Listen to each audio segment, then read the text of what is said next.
and hope was scarcer than water, a prophecy was born. It spoke of a king, not like the ones who had come before with their gold-laden chariots and gleaming armies, but a king who would serve the people, a king who would wash the feet of the lowest and heal the wounds of the outcasts. This was the tale whispered in the quiet corners of the marketplace and sung in the soft twilight of campfires, a promise that grew into a hope that grew into a belief. And in the shadows of this belief, a young man named Eli grew. Eli was the son of a carpenter, a man who knew the weight of a hammer and the value of a straight line. He had the calloused hands of a laborer and the gentle eyes of a dreamer. His mother told him the stories of this prophecy, her voice hushed with awe, her eyes shining with the reflection of a future she could almost touch. Eli listened, and in his heart, he felt something stir, something that whispered to him of destiny and sacrifice. One day, as he worked in the market, a blind beggar called out to him.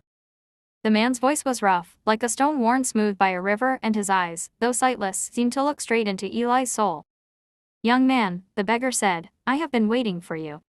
Eli paused, his heart racing. "Me?" The beggar nodded. "You are the one they speak of, the one who will change everything." Eli felt a strange warmth fill him, a lightness that seemed to lift him off the ground. He knew, then, what he had to do. He left his father's workshop and began to walk, guided not by the stars, but by the whispers of fate that seemed to echo in his very bones. His journey was not one of grand battles or dramatic revelations. Instead, it was a tapestry of small acts of kindness, sharing a meal with the hungry, offering a hand to the fallen, speaking words of comfort to the grieving. Wherever he went, people were drawn to him, as if he carried with him a piece of the prophecy itself. They called him the Servant King, for he served them as no king had ever done before. The rulers of the land took notice. They saw the way the people looked to him for guidance, for hope, and they grew afraid. They sent their soldiers, dressed in gleaming armor and carrying swords of cold steel, to bring him before them. Eli did not resist. He walked into the palace of the High King, surrounded by opulence that made his simple garments seem like the rags of a beggar. The High King looked down at him from his throne, a sneer on his lips.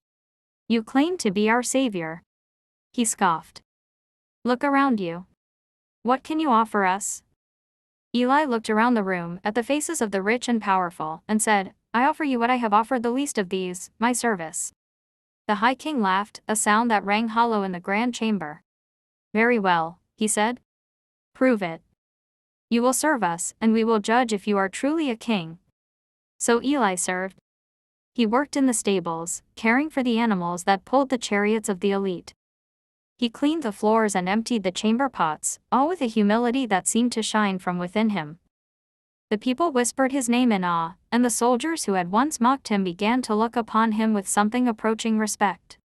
One day, as he was carrying water to the soldiers' quarters, he heard a commotion. A young girl lay on the ground, a horse's hoofprint on her side, her breathing shallow and pained. The soldiers had left her to die, but Eli would not let her go. He knelt beside her, his eyes filled with tears, and laid his hand upon her wound.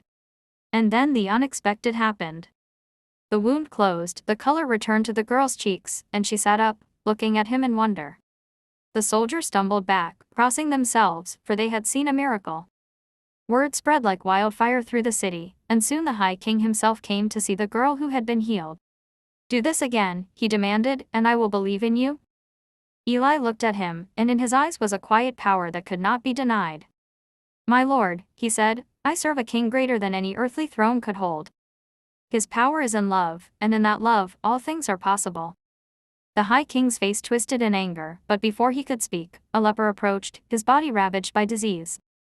Eli took the man's hand, and the leprosy fell away, leaving only clean, unblemished skin. The crowd gasped, and the High King trembled, for he knew that he was in the presence of something more than a man. Eli continued to serve, his miracle spreading like seeds in the wind. The lame began to walk, the blind to see, and the deaf to hear. His fame grew, but his heart remained humble, for he knew that the true power lay, not in his own hands, but in the promise of the prophecy that had called him. And so it was that the Servant King transformed history, not with the might of an army, but with the gentle touch of a healer's hand. His reign was not marked by conquests, but by kindness, not by gold but by the currency of hope. In the end, it was not a crown of jewels that adorned his head, but a crown of thorns, for he had come to serve, not to be served. Yet even in his darkest hour, when the shadows of the cross loomed over him, he did not falter. For he knew that his was a story of love, a love that would conquer all, a love that would live on long after the dust of his own life had settled. And so he went to his fate, whispering the promise of salvation into the ears of the broken, leaving behind a legacy that would echo through the ages. The promise of a humble Savior had been fulfilled, and the world would never be the same again.